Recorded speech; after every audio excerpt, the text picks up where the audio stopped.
Hi అండి, welcome back to our channel. ఏంటిదంటే మేమైతే కోడి పిల్లలను అయితే పెంచుతాను.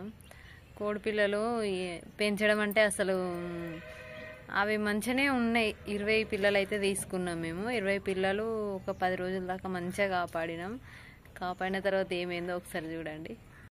ఇగో 20 పిల్లలకైతే 6 పిల్లలు అయితే మిగిలినాయి.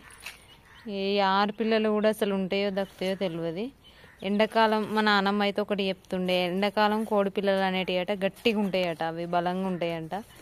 కానీ ఎండకు ఇట్లా ఇంత ఎండకి పిల్లలు తట్టుకుంటాయని అయితే నేను అనుకోలేదు. వాటికి ఎలాంటి రోగం అనేది లేదు, ఏది లేదు, మంచిగా గట్టిగా ఉన్నాయి పిల్లలు. కానీ సడన్గా ఏమైందో అసలు అర్థమైతలేదు మాకు. అయితే ఈ కూలర్ ఇట్లా కింద వేసి మేము కోళ్ళ గూడు లెక్క వేసినాము. అయితే ఈ గ్యాప్ సందులో ఏమన్నా పాములు ఇట్లా అవి ఇవి ఏమన్నా వస్తాయి కోళ్ళకు దగ్గర. కానీ మేమైతే ఇక దీన్ని పక్కకు పెట్టేసి ఇక మా ఆయన ఏం చేసిండంటే ఇట్లా కోళ్ళ గూడు లెక్క తయారు చేసిండు. అంటే చుట్టూ మన ఫెన్సింగ్ అవి ఇట్లా వేసిండు. ఇవి చూడండి, ఇవి చేసిండు. మంచిగా ఉన్నది ఇది, కాకపోతే పెద్దగా ఉన్నది, మంచిగా ఉన్నది. ఇది చుట్టూ కూడా ఎలాంటి సంద అనేది లేదు, మంచిగా చేసినాం దీన్ని. కానీ ఎట్లా మిస్ అవుతానే అనేది అర్థమైతలేదు. ఎక్కడున్నది నాని? అది రాళ్ళు పెడతాను, కానీ అవి ఎట్లా వస్తానే అని అర్థమైతలేదు ఆ పిల్లలు.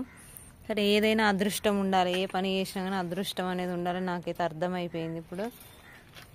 వేసినా కూడా కోళ్ళ కూడా వేసినాము. ప్లస్ మళ్ళీ వాటికి రోజు పొద్దున సాయంత్రం ఒక 2 గంటలు అట్లా బయట వదిలిపెడతా అంటే మంచిగా తిరుగుతానే మంచిగా ఉంటానే.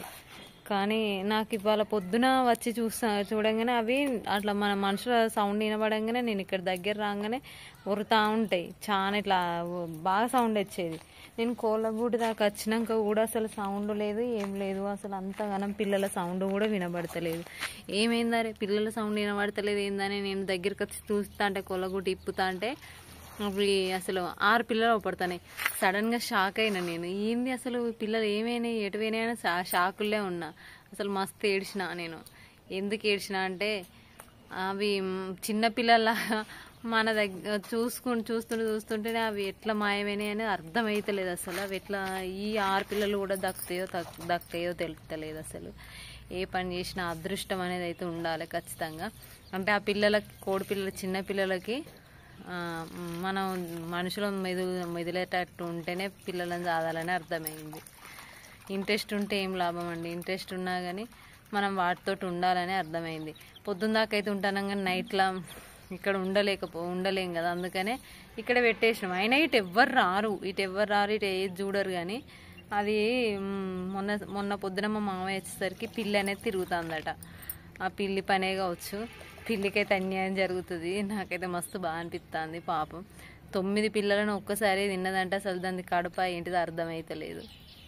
నేను ఇన్ని రోజులు కూడా కోడి పిల్లలను తీసుకున్నామని వీడియో కూడా నాకు తీయబుద్ధి కాలేదు. ఎందుకంటే ఎందుకు పిల్లలు, నాకు వాటితోటే సరిపోయింది. అసలు పిల్లలను ఇట్లా తీసి చూపెట్టడానికి కూడా మనసు ఒప్పలేదు. వాటిని చూసుకునుడు, అటు ఇటు తిరుగుడు, అటు పోతాంటే ఇటు కొట్టుకొచ్చుడు, అదే సరిపోయింది. వీడియో కూడా తీయబుద్ధి కాలేదు. కానీ నాకైతే ఈ పిల్లలు పోయిన కాంచి అయితే మస్తు బాగా అనిపిస్తుంది. ఈ పిల్లలు కూడా ఉండయో అర్థమవుతలేదు నాకు. ఎంత మంచిగా ఆడుకుంటానే, మేము ఎటు పోతాటే వస్తాను.